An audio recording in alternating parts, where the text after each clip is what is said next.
지난주에 저희들이 계속해서요, 하나님의 임재와 하나님의 영광이 우리의 예배 가운데 있어야만 한다. 하나님의 임재와 영광은 우리의 삶 가운데 실제로 경험되어져야 한다 말씀드리면서, 특별히 하나님의 영광이 임할 때에 우리가 알아야 되는 여러 가지 것들이 있지만, 그 중에 하나가 하나님의 자녀들이 누리는 테크논, 정말 아버지를 전적으로 의존하는 하나님의 자녀들이 누리는 영광의 자유. 이것을 누가 기다리느냐? 하나님의 온 우주 만물들이, 사람들을 포함한 하나님이 창조하신 모든 것들이 그것을 기다리고 있대요. 그래서 하나님께서 우리를 부르실 때는 우리 모두가 무엇이 되어야 한다? 최소한 아버지를 전적으로 의존하는 테크논이 돼야 된다. 하나님의 자녀가 돼야 된다. 그러면 어떤 것이 임하느냐? 영광의 자유. 그래서 저희들에게 있어서 영광이라는 단어, 그리고 자유라는 단어가 너무 중요한데, 이 자유는 예수님이 너무너무 우리에게 주시기 원하시는 것이거든요. 그래서 예수님께서 누가복음 4장에 예수님의 사명 선언문을 이야기하실 때, 예수님이 공생애를 시작하시면서 내가 왜 이 땅에 왔는지를 선포하실 때 이사야서 61장을 통해서 분명히 말씀하셨습니다. 성령이 내게 임하면 나는 가난한 자에게 복음을 전하겠다. 그 가난한 자들이 누구냐?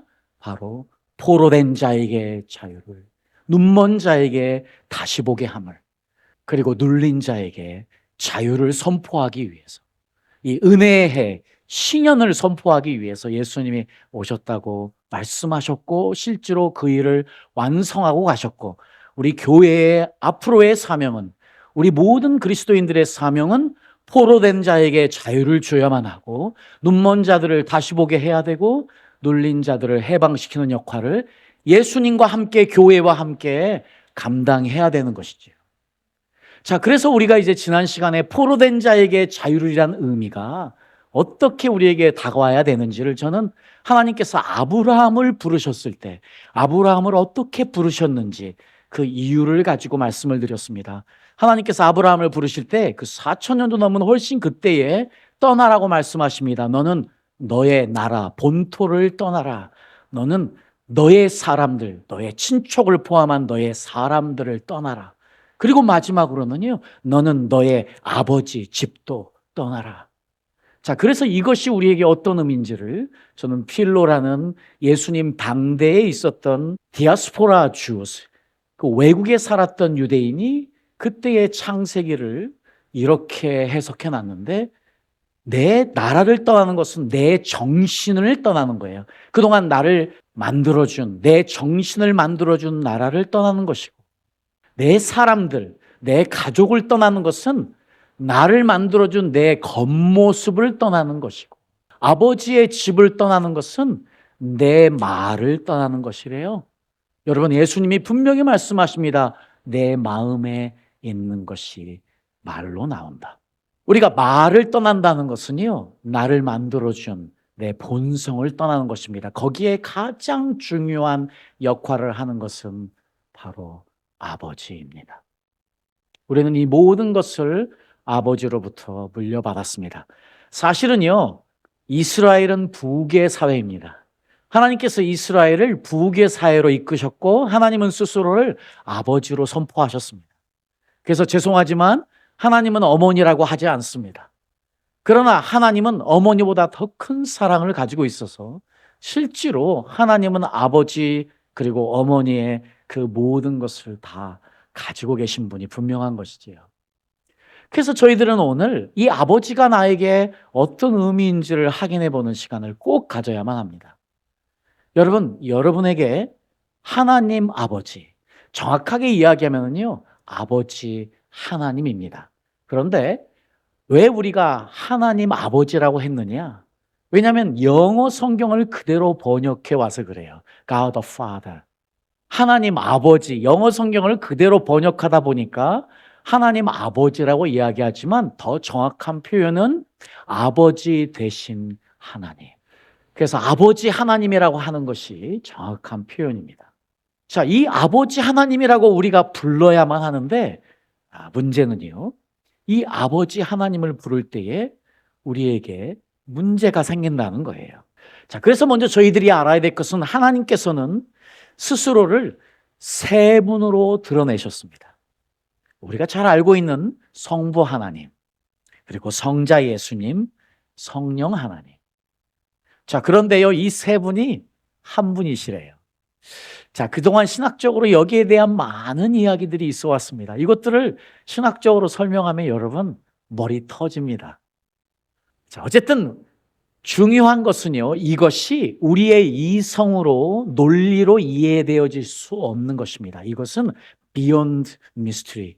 이거는요, beyond our comprehension, 우리의 이해 밖에 있는 것이에요. 그래서 무엇이 필요하냐? 정말로 믿음이 필요해요. 믿음이 오잖아요. 그러면 하나님이 한 분이시다, 삼위 하나님이 한 분이시다는 게 그냥 믿어지는 것이거든요. 그런데요, 중요한 사실은 삼위가 한 분이신데 아버지는 아들이 아니에요. 아버지는 성령이 아니에요. 아버지는 아버지예요. 아들도요, 성령이 아버지 아니고 아버지가 아니에요. 아들은 아들입니다. 성령도요, 그냥 성령일 뿐이고요. 자, 그래서 우리가 이 삼위의 세 분을 이해하는 게 중요한데 이렇게 이해하면 좋을 것 같아요. 성부 하나님은 기능적인 면에서 창조주 하나님이라고 우리가 알고 있습니다. 그리고 성자 예수님은 구원자 예수님이에요. 그리고 성령 하나님은 바로 우리를 거룩해 하시는 하나님입니다. 자, 이 세 분은요, 이렇게 분명한 각자의 역할을 하시고 있습니다. 그런데 우리에게 무엇보다 중요한 게요, 이 삼위, 이 세 분이요, 한 분이시라는 놀라운 원리가 어디서 나오냐면 이 세 분이 서로를 섬기고 계신대요. 그래서 우리가요, 만약에 성부 하나님께 갑니다. 나는 아버지가 좋아요. 그리고 성부 하나님께 가면 우리 성부 하나님이 우리에게 두 분을 보여주시는데 바로 성자 예수, 내가 보낸 성자 예수가 여기 있다. 내 아들 예수가 보낸 성령이 여기 있다. 이렇게 소개하세요. 우리가 예수님께 달려갑니다. 나는 예수님이 좋아요. 그러면요, 예수님이 우리에게 해주시는 일이 여기 나를 보낸 아버지가 계신다. 여기 내가 보낸 성령님이 있다. 예수님은 이렇게 소개하실 거예요.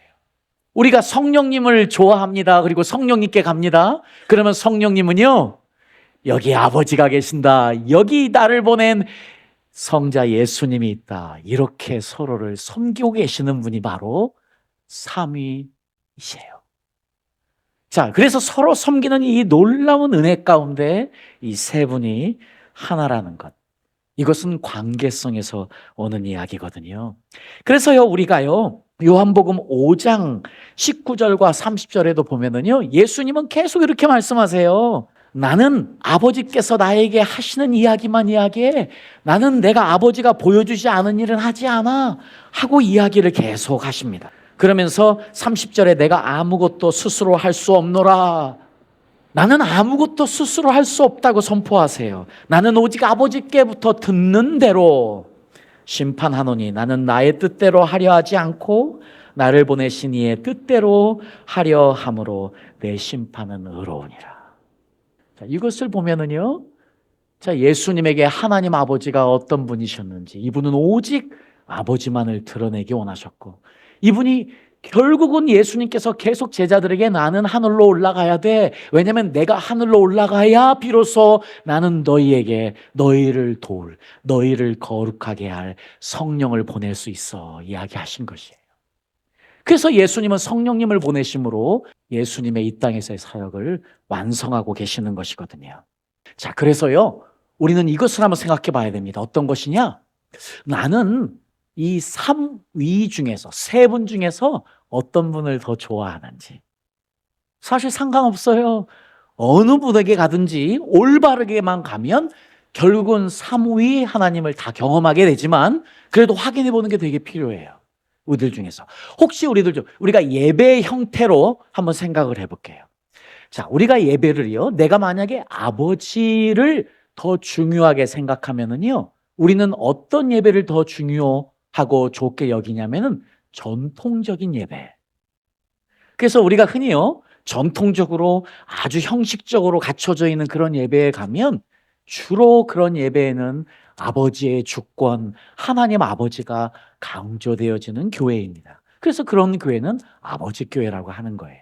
자, 그리고 요즘에는 이런 교회들이 많지 않지만 전에 한국이 그 민주화 운동, 소위 말하는 독재 정권이 우리나라를 다스리고 있을 그때에는요, 교회 중에서도 그 아들 교회가 굉장히 많았어요. 거기는 막 예수님의 이야기를 가지고 사회를 변혁시키기 위해서 사회의 교회의 역할이 무엇인지를 막 힘주어서 외치던 교회들이 상당히 그때 많았어요. 사실은 그래서 그때 그런 교회들은 아들 교회예요.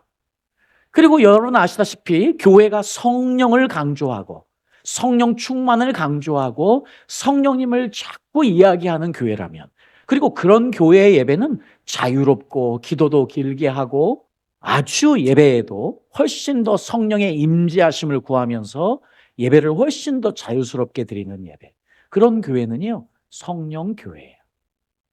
자, 우리 교회는 국적이 어디 있을까요? 우리 교회는 삼위일체 하나님의 교회임을 믿습니다. 저희는 그런 교회를 원하고요. 우리의 예배 가운데 성부 하나님이, 성자 예수님이, 성령 하나님이 다 드러나고 경험되어지는 그런 예배를 함께 만들어 갑시다.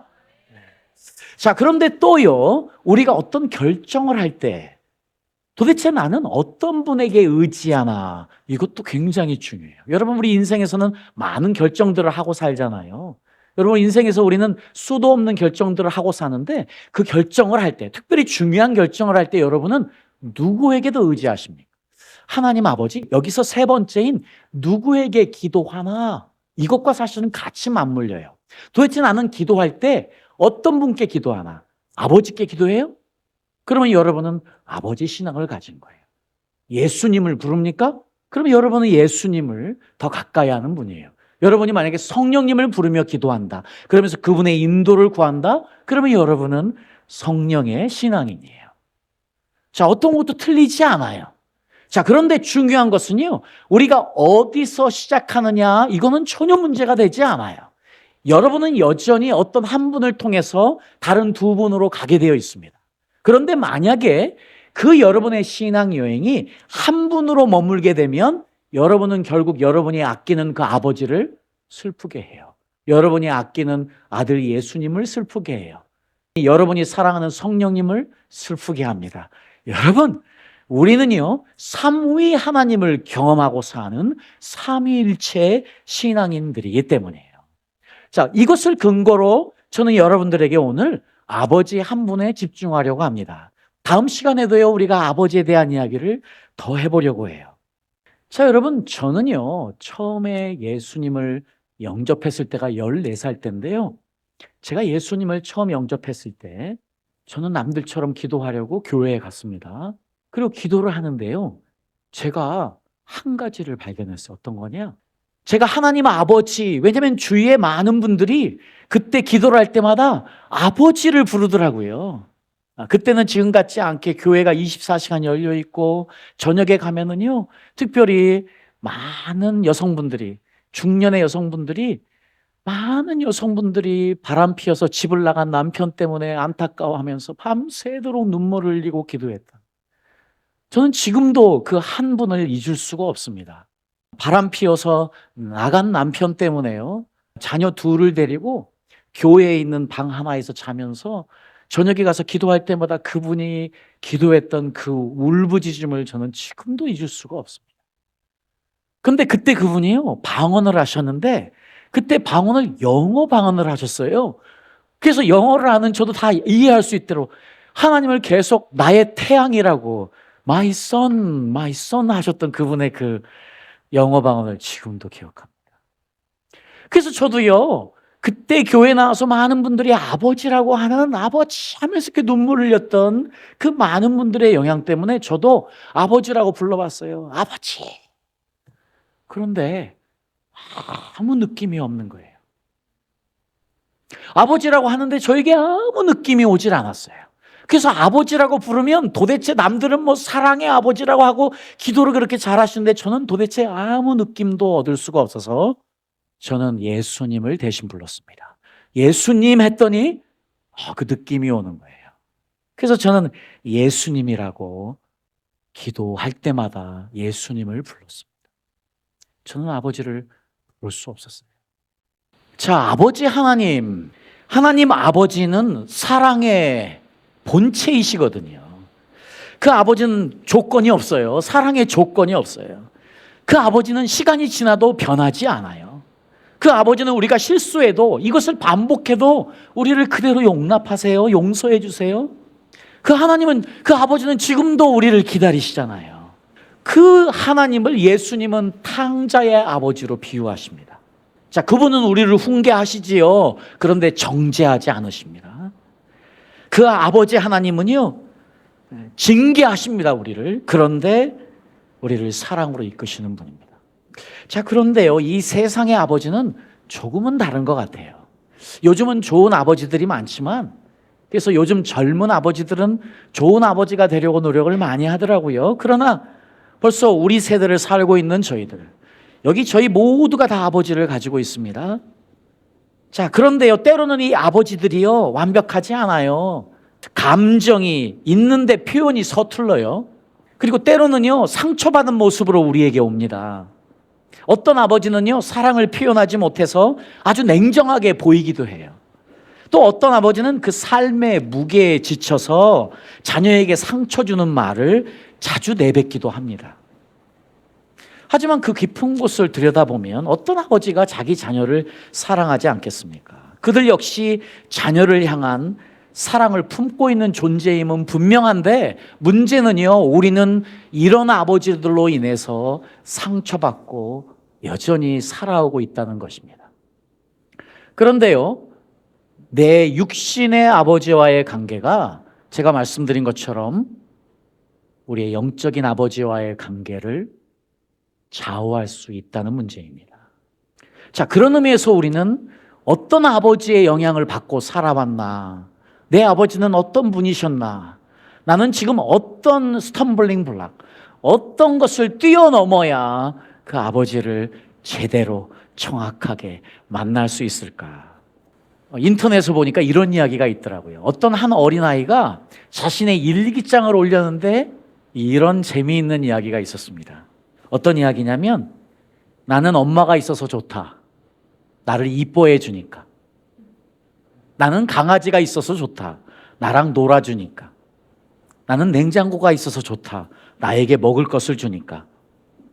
아빠는 왜 있는지 모르겠다. 자, 도대체요, 우리는 오늘 어떤 아버지를 가지고 있는지를 한번 확인해 보는 것도 되게 중요합니다. 그리고 또 나는 누군가의 아버지, 우리 종윤이도 중요한 이야기, 앞으로 누군가의 아버지가 될 테니까. 굉장히 미래를 위해 중요한 일이야. 잘 들어야 돼.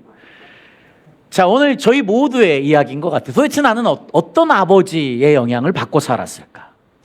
자, 우리가 5가지 정도로 나눠보는데요. 실제로 5가지로 구분해 놨지만 실제로는 여러 가지가 섞여 있는 아버지, 복잡해요. 그렇지만 우리가 이해를 돕기 위해서 5가지만 이해해 본다면, 먼저요, 성취지상주의형 아버지, 시한폭탄형 아버지, 수동형 아버지, 부재형 아버지, 배려하는 멘토형 아버지 같은 5개로 한번 나눠보겠습니다. 자, 그러면은요, 도대체 성취지상주의형 아버지는 어떤 아버지인지, 예모와 성취를 중시하며 자녀가 남들에게 좋게 보이도록 압력을 주며 통제하려는 유형. 우리 부모 중에서 혹시나 이런 아버지 아니면 이런 어머니, 지금 저희는 아버지라는 표현을 썼지만 이것은요, 어머니도 해당되는 이야기는 분명합니다. 혹시 이런 유형의 부모들이었다면 여러분들은 어떤 사람이 되냐면, 결과지향적, 과정이 어떻든 결과를 만들어내려고 목숨을 바치는 사람이 됩니다. 이거는요, 목회자들에게도 아주 중요합니다. 이것이 잘못되어지면 굉장히 목회에 큰 실수가 올 수 있기 때문인데요. 어쨌든 그 다음에 또 우리가 알아야 되는 건 시한폭탄형 아버지. 언제 화를 터뜨릴지 모르는 거예요. 언제 술 먹고 와가지고 우리를 군기 잡을지 모르는, 예측할 수 없는 아버지. 항상 두려움과 불안으로 우리를 떨게 하는 아버지죠. 주로 처벌을 통해서 자녀를 훈육하는 유형입니다.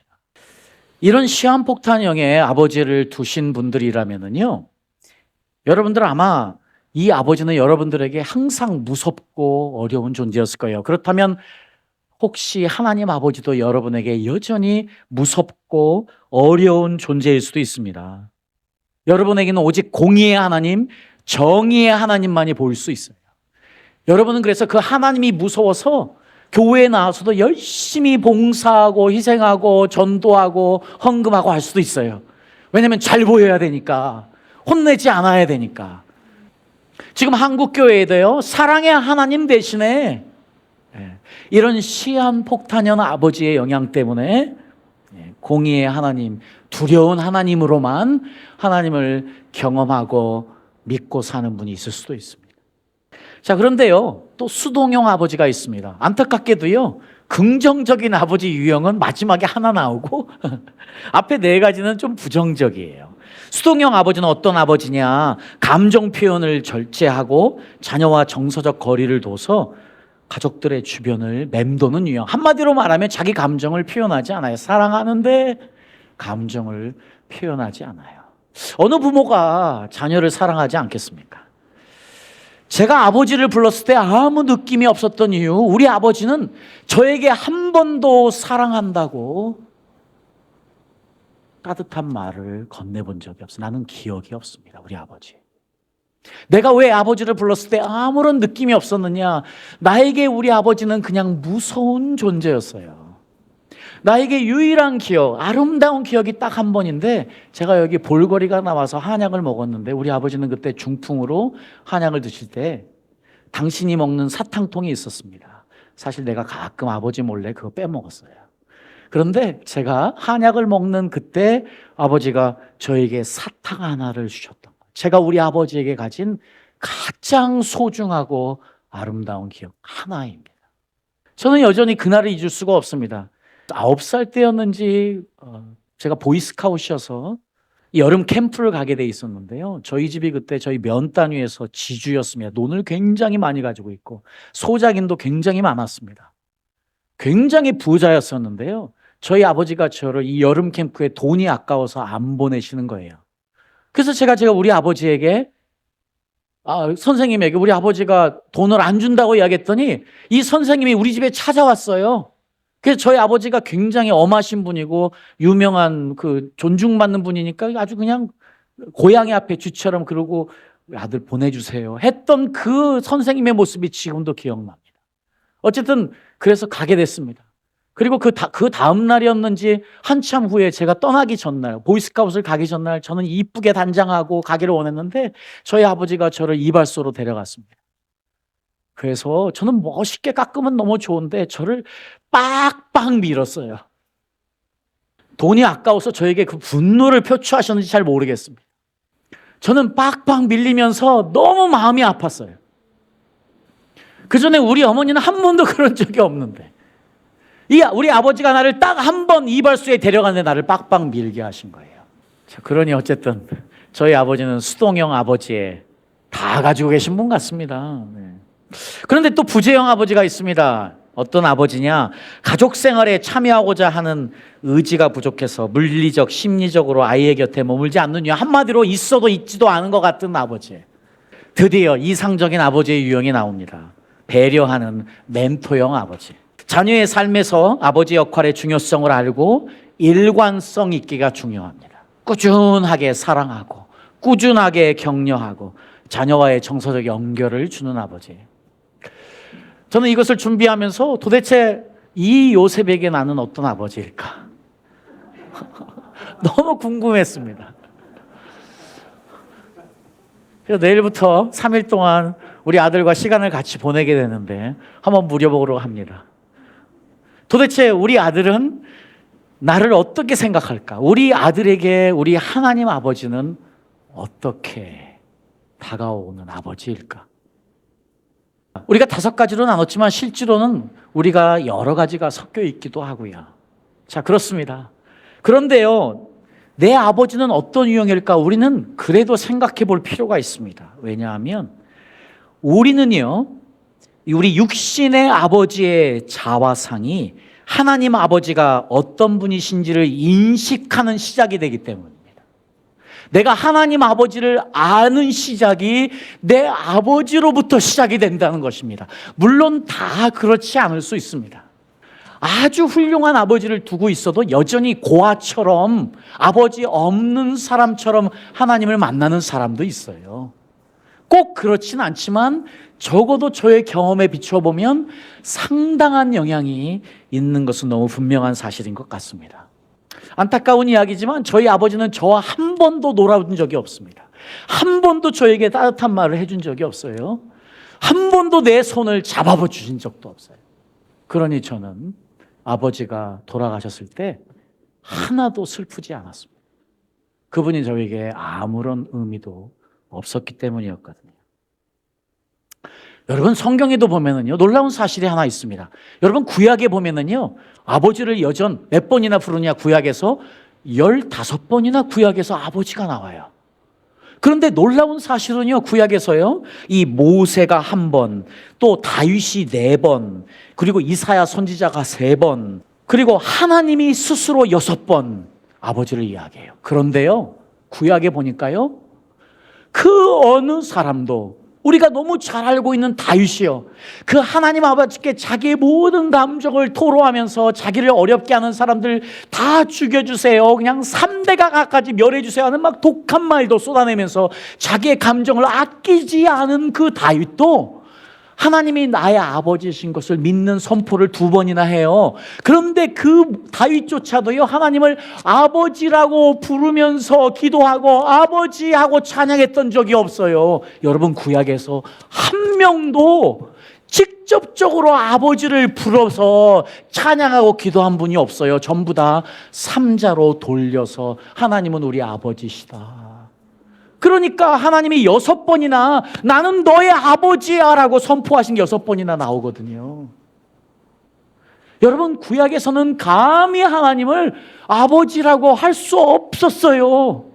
아버지 부를 수 없었어요. 하나님은 너무 높고 너무 위대하신 분으로만, 가까이 하기에는 너무 먼 당신으로만 남아 있었기 때문이거든요. 자, 그런데요, 신약으로 넘어오면 놀라운 사실이 있습니다. 어떤 사실이냐? 예수님께서 이 아버지를요, 아버지래요. 그리고 제자들에게 말씀하여 너희는 기도할 때 이렇게 기도해야 돼 하고 주기도문을 주시는데, 마태복음에서도 누가복음에서도요, 뭐라고요? 하늘에 계신 우리 아버지, 우리가 함께 찬양드렸지만 실제로 누가복음은 그냥 아버지예요.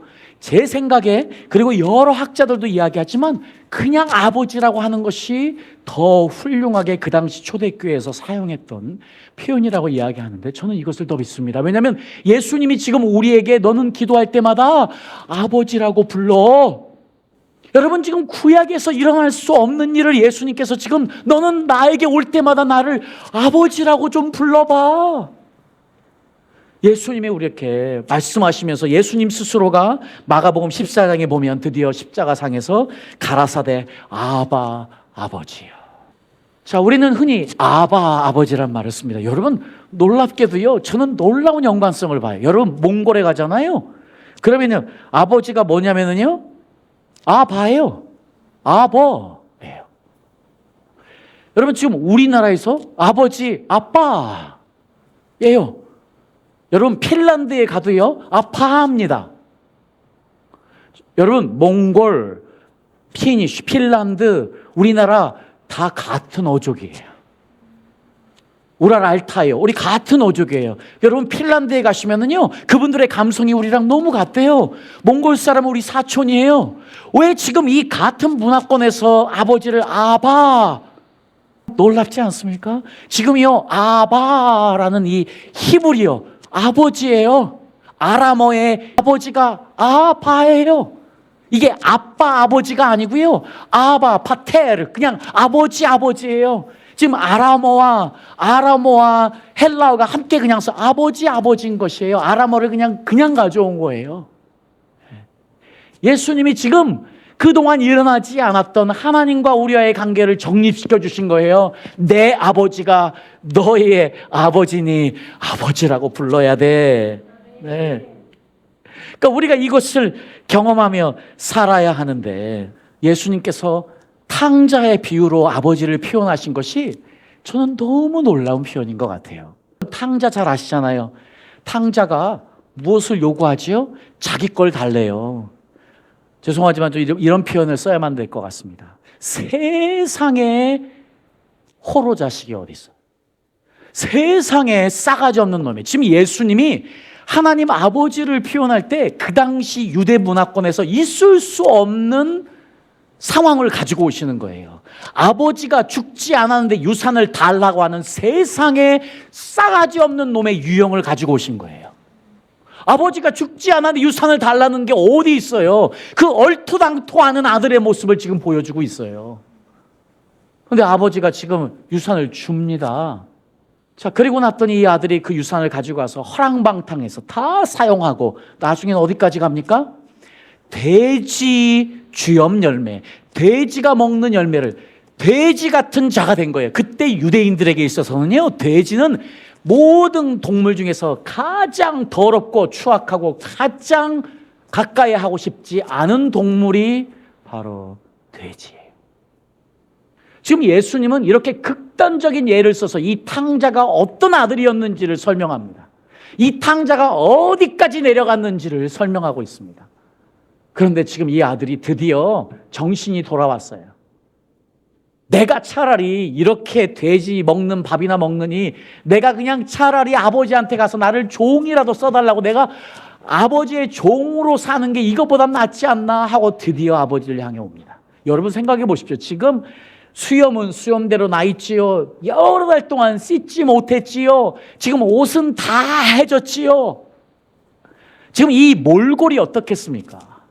그런데요, 이 아버지가 멀리서 그 아들이 오는 모습을 보고 자기 아들인 것을 알고요, 뛰어가서 그 아들을 안습니다. 그리고 그 아들에게 새 옷을 입히고 가락지를 끼워서 아들의 신분을 회복시켜주는, 여러분 이거의 주인공은 탕자가 아니에요. 탕자, 그 싸가지 없는 놈이 아니고요, 그 탕자를, 그 아들을 끝까지 기다리시고 사랑하신 아버지예요. 우리 하나님이 그런 아버지시래. 그런데 때로는 교회에 큰아들 같은 사람들이 많습니다. 큰아들이 늦게 와서 지금 그 둘째 아들에게 무슨 일이 일어나는지를 다 알고 큰아들이 지금 막 화를 냅니다. 어떻게 그럴 수 있습니까? 여러분, 우리말에도 그런 이야기가 있습니다. 집 나간 아들을 기다리는 어머니는 매일 저녁밥 한 그릇을 아랫목에 덮어두고 잔다고 합니다. 아버지는요, 기다리는 아버지는 머리맡에 몽둥이를 두고 잔다고 합니다. 때려 죽여도 시원치 않을 아버지, 그게 보통의 아버지입니다. 그런데 오늘 지금 우리 하나님 아버지의 모습은 이런 사랑으로 가득 찬 어머니의 모습입니다. 그 아들을 여전히 기다리시는 아버지의 사랑을 예수님이 이야기해 주시고 있는 것 같습니다. 그런데 교회에서 우리는요, 사람들을 볼 때마다 큰아들처럼 그 아버지를 정죄합니다. 왜 그러시냐고, 왜 그러시냐고.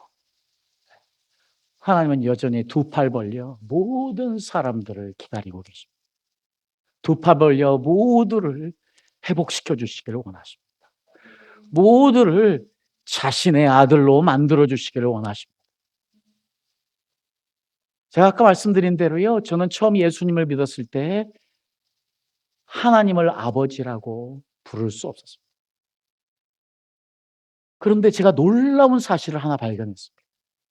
제가 1995년에 이제 한국을 떠나서 1996년부터 신학 공부를 영국에서 시작했는데, 신학 공부를 시작하는 1996년 첫 해에 두 번째 에세이 제목이 뭐였냐면요, 성경에서 이야기하는 삼위일체에 대해서 논하고, 이 삼위 중에서 너의 인생에서 네가 아직도 아는데 부족한 분이 어떤 분인지를 알고, 그렇다면 앞으로 너는 그분과 어떤 미래를 계획하겠니?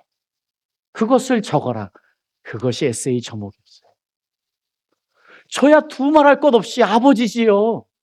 그래서 아버지를 택했습니다. 그래서 여러 나온 책들 중에서요, 탐 스메일이라는 분이죠. 이거 신학책인데 The Forgotten Father, 잃어버린 아버지라는 책이 있었습니다. 자, 그 책을 읽는데 그 책에서 아까 말씀드린 대로 당신은 아버지 교회를 다닙니까? 아들 교회 다닙니까? 성령 교회를 다닙니까? 당신은 지금 아버지 신앙입니까? 아들 신앙입니까? 성령 신앙입니까? 당신은 누구를 위해서, 누구에게 기도하십니까? 저는 답이 다 나와요. 저는 그 책을 읽으면서요, 하나님께서 제 옛날의 모습을 다 보여주시는데, 그때야 제가 드디어 알았습니다. 여러분, 제가 처음 예수를 영접하고 저에게 어떤 일이 일어나는지 아세요? 저는 그 책을 읽기 전까지 나에게 왜 그런 일이 일어나는지 알지 못했던 미스테리가 해결이 됐는데요. 제가 14살 때 예수님을 믿고 아버지의 추도 예배를 드릴 때마다 온 가족이 모였습니다. 저는 그때 추도 예배가 30분인지 1시간인지 잘 모르겠습니다. 왜냐하면 기억해낼 수가 없어요. 한마디로 말하면 아버지 추도 예배가 시작되자마자 저는 맨 뒤에서 목을 놓아 울었습니다. 저도 모릅니다. 제가 그렇게 왜 울었는지. 그냥 예배 시작하고 끝날 때까지 제 안에서 그 억누를 수 없는 게 터져 나와서 그냥 엉엉 울었습니다. 아마 우리 형제들은 저 막내놈이 효자 중에 효자네. 그 아버지를 잊지 못해서 저렇게 울 수 있을까? 저는 압니다. 저는 압니다. 저는 아버지의 죽음이 하나도 슬프지 않았습니다. 저는 압니다. 나는 아버지의 죽음 때문에 울지 않았습니다. 내가 울었습니다. 왜? 내가 사랑하는 어머니가 너무 슬프게 울어서 울었습니다. 내가 사랑하는 우리 형제 자매들이 너무 슬프게 우니까 그게 슬프서 울었지, 내 아버지의 죽음은 나를 전혀 슬프게 하지 않았습니다. 그래서 저는 울면서 생각했어요. 혹시 내가 아버지 그때 울지 않아서 그래서 내가 죄책감 때문에 이렇게 우나? 도대체 내가 왜 우나? 그런데 저는 그것이 한 해로 끝나지 않았습니다. 그 다음에도 아버지의 추도 예배가 시작이 되면 저는 다시 한번 목을 놓아 울었습니다. 그런데요, 저한테 중요한 사실이 있습니다. 여러분, 어느 순간인가부터 제가 기도할 때마다 하나님을 아버지라고 부르며 기도할 수 있게 된 것입니다.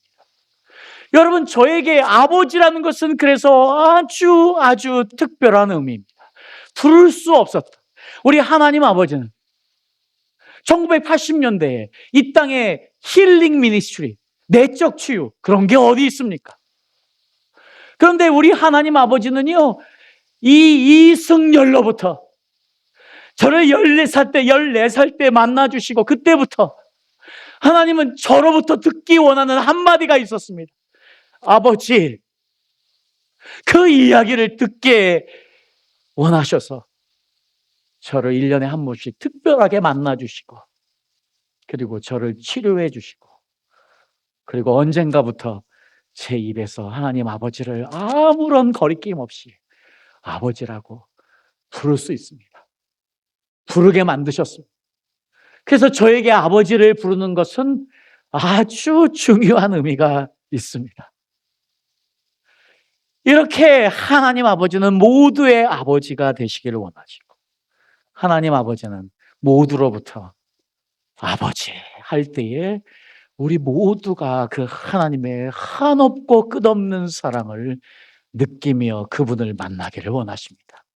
여러분, 우리가 어떤 감옥에 있습니까? 우리는 어떤 포로 되어 있습니까? 혹시 아버지의 감옥에 있다면 오늘 이 시간 성령님께서 여러분 모두를 만지셔서 여러분이 더 이상 육신의 아버지로부터의 영향력 아래에 벗어나서 영적인 아버지, 신 아버지를 제대로 만나는 역사가 있기를 축복합니다.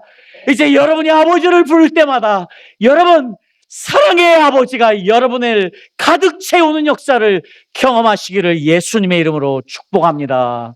이것이 우리 모두를 향한 하나님 아버지의 마음입니다.